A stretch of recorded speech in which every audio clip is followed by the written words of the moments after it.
Hey, everybody. Welcome back to the podcast. You're listening to the longest running superhero role playing game on Earth, and I'm your host, the Game Master.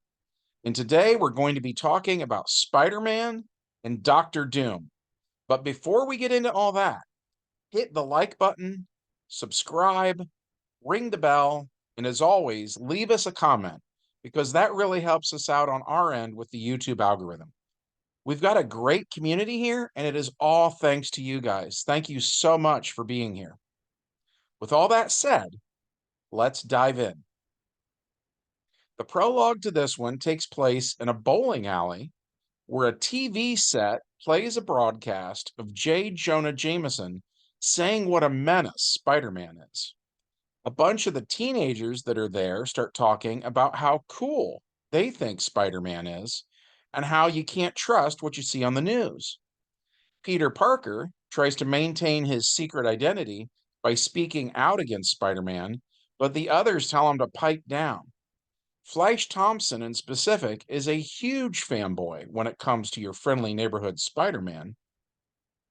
Meanwhile, in another part of New York City, Doctor Doom also sees Jameson's broadcast and makes the mistake of assuming it is correct.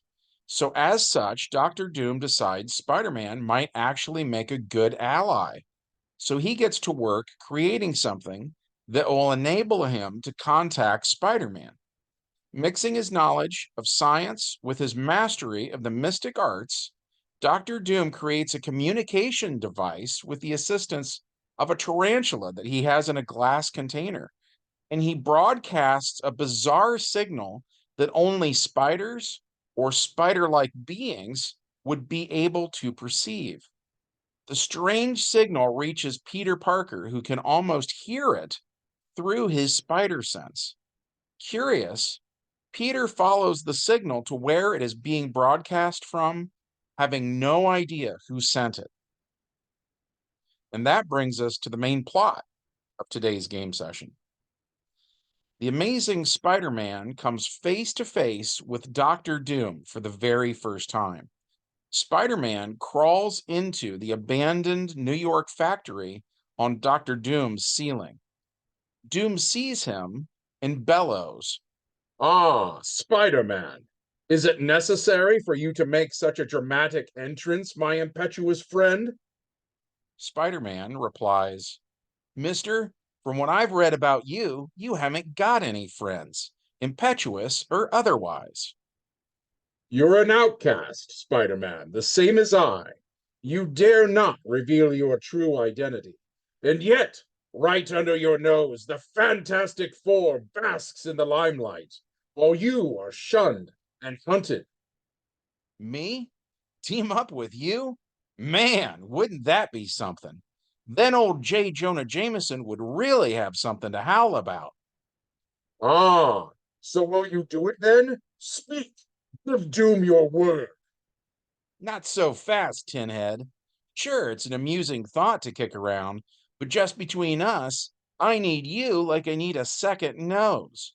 The answer is no, Buster. I warn you, if you are not with me, then we are deadly foes. Here you go, Doc. Chew on some webbing for a while. And with that, Spider Man goes first, shooting webs all over Doctor Doom. On Doctor Doom's turn, a door slides open, revealing the real Doctor Doom. What Spider Man covered in webbing was one of his Doom bots. On Doom's turn, he subs an Omni gadget for a trapdoor under Spider Man, who then drops in. On Spidey's turn, he uses clinging to grab the wall, then jump out of the hole that he just fell into. With Spider Man's remaining action, he attacks Doctor Doom. Spider Man needs to roll an 11 or better to hit. He does, but he doesn't roll high enough to get any column shifts. Unfortunately, Doctor Doom has a 12 AP force field and 10 APs of literal armor that Spider Man has to get through before he can even begin to touch Doom's tough body, which, by the way, has been boosted by mystical means to levels above the peak human threshold. And what's worse is that according to TSR's old Marvel Superheroes role playing game, as soon as Spider Man touches Doom, he comes into contact with the armor's electrified surface. So it's Doctor Doom's lightning of 12 APs versus Spider Man's body, which is only in the 9 to 10 range. So just touching Doom causes Spider Man to automatically take 4 points of damage. Again, Doom bellows. Fool! None may lay a hand on the almighty Doom, as you now well know. Spider Man's body is flung aside and it crackles with electricity as it hits the metallic floor. Yeah, that was a shocking experience, all right. Dr. Doom then fires an 11 AP energy blast out of his gauntlets at Spider Man, but doesn't roll high enough to hit Spider Man's amazing dexterity, which is in the 11 to 12 AP range. You missed me, Battle Trap. I saw that coming a mile away. Dr. Doom fires again, rolling a 12. This time he hits Spider Man square in the chest. So Doom's 11 AP kinetic bolt inflicts 4 points of damage to Spider Man. Spidey says, "So long for now, Doc. I don't make it a habit to be a human target for big bad villains." And with that, Spider Man falls into the water below. Doom goes to the window and looks out.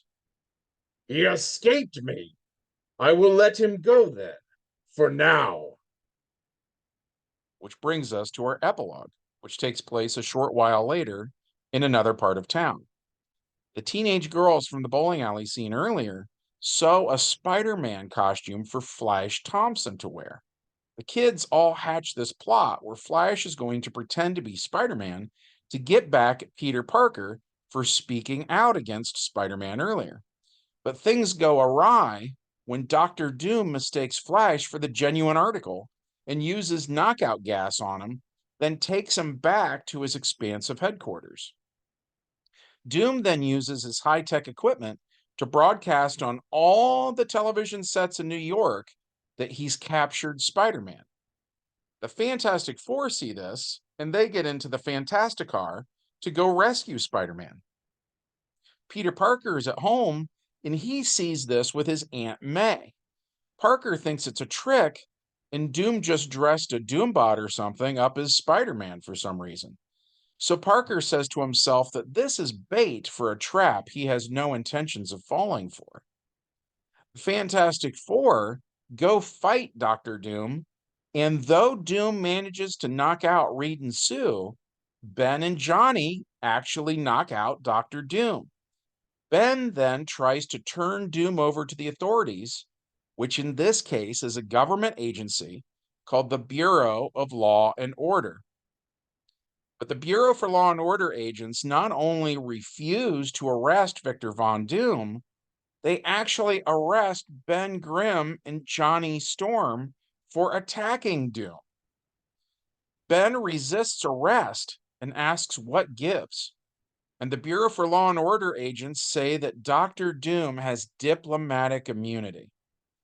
The ever loving blue eyed Thing is furious. Johnny tries to restrain him, but the Thing thinks it's clobbering time. Reed and Sue wake up, and Sue places Ben in an invisible bubble as a sort of timeout, while Reed tries to smooth things over with the Bureau of Law and Order agents. The agents tell Reed to obey, or the Fantastic Four might find themselves shunned and hunted, just like Spider Man is. And that was it for this game session. BLO have been antagonists in our game going all the way back to the early 1990s when we were in high school.